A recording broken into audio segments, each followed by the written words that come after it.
ओम नमः शिवाय, जय महाकाल। आप सबको पता है कि पितृपक्ष का बहुत ही प्यारा सा महीना चल रहा है और अगर आपको कहीं से भी लगता है कि आपके घर में पितृदोष है या फिर आपका कोई भी ऐसा काम है जो बनता ही नहीं है, बहुत कोशिश कर लिए, तो ये वीडियो आपके लिए है। पूज्य गुरु जी की कथा से सुन के बहुत अच्छे से आपको बताऊंगा। आप सबको पता होगा कि जो गुरु जी की कथा अभी चल रही थी कोटा में, जिसका नाम था श्री देव शिव पितृ शिव महापुराण की कथा, उसी कथा में गुरु जी ने 2 चुटकी आटे का उपाय बताया था। वही बात इस वीडियो में हम लोग करने वाले हैं। सिर्फ आप सुनते जाएं, समझने की कोशिश करिएगा, ठीक है। चलो, स्क्रीन पर आपको दिख रहा होगा आटा, दिख रहा है ना। तो आपको क्या करना है, पितृपक्ष का प्यारा सा महीना चल रहा है, काफ़ी दिन बीत चुके हैं, कुछ ही दिन और बचे हैं, 5 से 6 दिन। जितने भी दिन पितृपक्ष के बचे हुए हैं, उन सभी पितृपक्ष के दिनों में आपको क्या करना है, गेहूं के 2 चुटकी में, मतलब 2 चुटकी आटे लेना, ठीक है।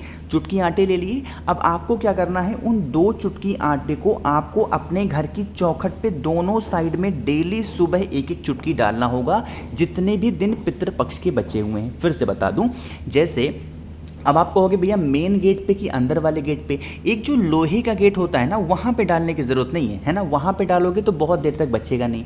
क्या करोगे, जो आप अपने घर में जब एंट्री लेते हो ना, जो एक लकड़ी वाला गेट आता है, बस बहुत थोड़ा थोड़ा करके डाल देना, हल्का हल्का डालना, और डेली सुबह के टाइम पे जब झाड़ू लगाना तो उसको बाहर कर देना, फिर नहा करके आना, फिर 2 चुटकी डाल देना। इसी तरीके से प्रॉपर तरीके से जितने भी दिन पितृपक्ष के बचे हुए हैं, उन सभी पितृपक्ष के दिनों में 2 चुटकी आटे आप ऐसे डाल देना। इससे क्या होता है, गुरुजी ने कथा में भी बताया था, इससे जो हमारे पितृदोष होते हैं वो दूर हो जाते हैं, और पितरों की वजह से जो नेगेटिव एनर्जी घर के अंदर प्रवेश करती है या करने वाली होती है, वो भी आपको कभी भी परेशान नहीं करेगी, ठीक है। समझ में आई बात मेरी? तो इस काम को करना। एक बात और गुरुजी ने आटे वाला ही बताया था कि पूरे पितृपक्ष के दौरान कभी भी पितरों के लिए जब भी हम इस्तेमाल करते हैं कोई चीज़ सजाने का, तो उसमें रंग बिरंगी रंगोलियों का इस्तेमाल नहीं करते, वरना हमें फिर दोष लगता है ना। कुछ लोग क्या करते हैं, बहुत सारी रंग बिरंगी रंगोलियाँ बना देते हैं, किसी का कोई फंक्शन हो गया, कुछ पड़ गया, बर्थडे पड़ गया। नहीं, पितृपक्ष के दौरान कभी भी इस तरीके से काम नहीं करते। जब भी आपके यहाँ हवन वगैरह भी हो, चाहे वो पितृपक्ष में हो रहा हो या फिर कभी भी हो रहा हो, तो वहाँ पर हमेशा आटे से ही स्वास्तिक बनाओ या फिर आटे से ही इस्तेमाल करना चाहिए। और बहुत सारे लोग इस टाइम पे कलर का इस्तेमाल करते हैं, गुरुजी ने बताया, लेकिन नहीं, कलर का इस्तेमाल नहीं करना चाहिए। हमें सिर्फ और सिर्फ आटे का इस्तेमाल करो, या फिर बहुत हो तो आप हल्दी वगैरह का भी इस्तेमाल कर सकते हैं। इसके अलावा कोई और कलर का इस्तेमाल हवन के टाइम पे, पूजन के टाइम पे नहीं करना चाहिए, ठीक है। समझ में आई बात मेरी? इससे भी क्या होता है, थोड़ा पितृदोष का कारण बन जाता है, और अगर आप सिर्फ आटे का इस्तेमाल करते हैं तो पितृदोष इससे दूर हो जाता है, ठीक। तो यहाँ पर आप सभी को आटे वाली उपाय तो समझ में आ गई होगी। अब हम लोग आगे बढ़ लेते हैं इसी वीडियो में अपने दूसरे उपाय की तरफ, जो कि हमें काले तिल से करना है। तो इससे बेनिफिट क्या होगा, फायदा क्या होगा, पितृदोष की जो भी समस्या होगी इस उपाय को भी करने से दूर होगी, है ना। स्क्रीन पर आपको क्या दिख रहा है, काला तिल दिख रहा होगा। बहुत ज़्यादा नहीं, 1 चुटकी काला तिल लेना है ना, ले लिया। साथ ही साथ आपको लेना होगा बेलपत्र। कहोगे भैया बेलपत्र कितनी लेंगे? 1 बेलपत्र, बहुत प्यारी सी, बहुत सुंदर सी, और आपको कुछ भी लेने की ज़रूरत नहीं है। आप क्या करेंगे, एक तांबे का लोटा भी लेंगे, जिसमें जल भरेंगे, कहाँ से, अपने घर से, है ना। इसी के अंदर बेलपत्र और काले तिल को बिल्कुल नहीं डालना। इन सभी चीजों को लेके पहुंच जाना महादेव के शिवलिंग के पास में, फेस रखना उत्तर दिशा, नॉर्थ डायरेक्शन। मैंने आपको बताया था कि जिस जगह पे जल गिरता है वह जगह होती है हमारे पितरों का स्थान, बताया था ना आपको। तो आपको क्या करना है, सबसे पहले 1 बेलपत्र इसी जगह पे आपको समर्पित करनी होगी, जहाँ पे जल गिरता है ना, इस जगह पे 1 बेलपत्र समर्पित करो, और उसी बेलपत्र के ऊपर पितृ देवता आर्यमा का नाम लेके, फिर से बोल रहा हूँ, नाम यहाँ पे लिख भी रहा होगा, आप नोट कर लो, पितृ देवता आर्यमा का नाम लेके 1 चुटकी काला तिल उसी बेलपत्र के ऊपर आपको गिरा देना, ठीक है। गिरा दिया, और वहाँ पे प्रार्थना करना कि हमसे जो भी गलतियाँ हुई हो हमें माफ़ कर दें, और आप मतलब जैसे भी प्रार्थना करनी हो कर लेना। फिर आप क्या करेंगे, जो 1 तांबे के लोटे में जल लेकर के आए हो, वो जल महादेव के शिवलिंग के ऊपर श्री शिवाय नमस्तुभ्यम का ध्यान करते हुए बिल्कुल स्लो मोशन में धीरे धीरे करके आपको समर्पित करना होगा। जब जल समर्पित करोगे, जल बहता हुआ इसी बेलपत्र के ऊपर गिरेगा। तो बस आपको वही करना है कि पहले बेलपत्र को और तिल के दाने को समर्पित करना है, उसके बाद जल को समर्पित करिएगा। इससे पितृदोष की जो समस्या होती है वो दूर होती है, और पितृ हमारे हमेशा तृप्त रहते हैं, ठीक है। समझ में आई बात मेरी ना। तो यहाँ पे दो चीज़ें तो समझ में आ गई होंगी। इसी वीडियो में अब हम लोग बात कर लेते हैं लौंग वाले उपाय की, बहुत इफेक्टिव है। और ये जो उपाय आपको बता रहा हूँ, गुरु जी की जो किताब है ना, तर्पण शिव महापुराण की कथा, उसी किताब से पढ़ के ये उपाय समझा रहा हूँ। ठीक है, किताब आपको दिख भी रहा होगा। देखो क्या करना होगा, स्क्रीन पर आपको जो लौंग दिख रही है ना, तो हमें बस 5 लौंग लेने हैं, गिन करके 5 लौंग लेना, इससे ज़्यादा लेने की ज़रूरत नहीं है। 5 लौंग को लोगे और आपको ऐसा लगता है कि पितृदोष बहुत ज़्यादा है, मतलब हमारा घर पूरा बर्बाद हुआ है पितृदोष की वजह से, जितने भी कमरे होंगे, जितने भी रूम्स होंगे, उन सभी कमरों में उन 5 लौंग को लेकर के एक बार आप घूम लेना। जितने भी कमरे होंगे सभी कमरों में घूम लेना।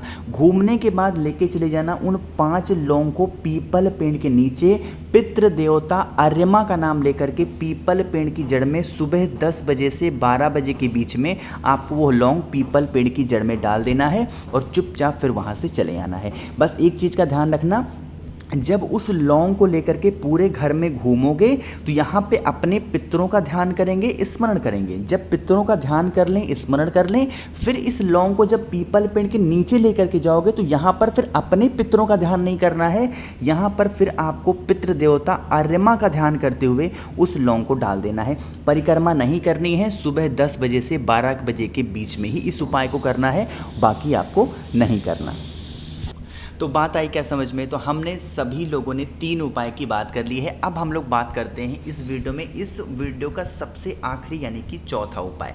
लेकिन अब इस चौथे उपाय को बताने से पहले एक छोटा सा काम आप सभी लोग कर दीजिए कि जल्दी से कर दीजिए वीडियो को लाइक, और जितने भी भाई बहन मेरी इस आवाज़ को पहली बार सुन रहे हैं, अचानक से चैनल पर आए हैं तो चैनल को सब्सक्राइब करिएगा। और हाँ, एक बात और, काफ़ी ज़्यादा लोग के मैसेज आए थे, भैया आप कॉमेंट का रिप्लाई नहीं करते हैं। देखो मैसेज बहुत ज़्यादा होते हैं, तो अगर आपको मुझसे जल्दी बातें करनी है तो फेसबुक या फिर इंस्टाग्राम पे सेम आईडी से फॉलो कर सकते हैं, द नेचुरल प्लैनेट 108। ठीक है, देखो अब इस चौथे उपाय को समझते हैं। स्क्रीन पर आपको दिख रहा होगा एक आटे की लोई दिख रही है, तो आप लेना। ठीक है, कोशिश करेंगे या तो जौ का आटा होगा या फिर गेहूं का आटा होगा, इसके अलावा कोई और आटा नहीं लेंगे। ठीक है, थोड़ा सा बड़ा जो लोई बनाते हैं ना हम लोग, तो उसी तरीके से ऐसे बड़ी सी लोई लेना। ठीक है, और इसी लोई के अंदर एक बड़ा सा गुड़ का टुकड़ा, छोटा सा नहीं, एक बड़ा सा गुड़ का टुकड़ा इसी लोई के अंदर दबा करके और इसको लोई को अच्छे तरीके से बंद कर देना। ठीक है, बंद कर दिया।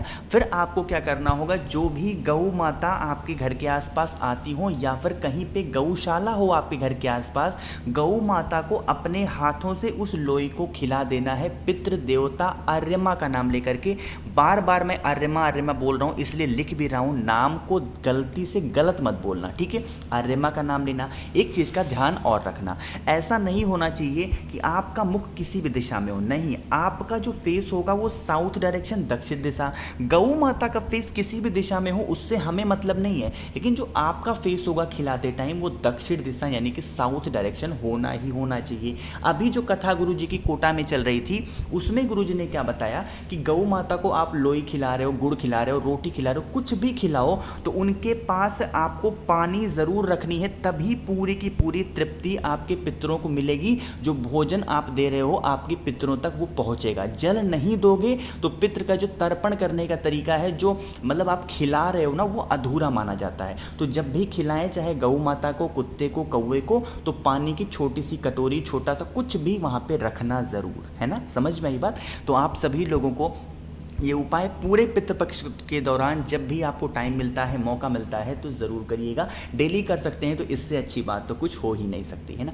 कोशिश की मैंने इस पूरी वीडियो में आप सभी को बहुत प्यारे प्यारे उपाय बताए हैं। अब कोई ज़रूरी नहीं कि सारे उपाय आप करो ही, जो आपको ईजी लगे, आपके अकॉर्डिंग अच्छे हों, फैमिली के अकॉर्डिंग अच्छे हों, वो उपाय आप कर सकते हैं। ठीक है, तो वीडियो पसंद आई हो तो लाइक करिएगा। कुछ पूछना हो, नहीं समझ में, बिल्कुल आप परेशान ना हो, नीचे कॉमेंट सेक्शन में पूछें।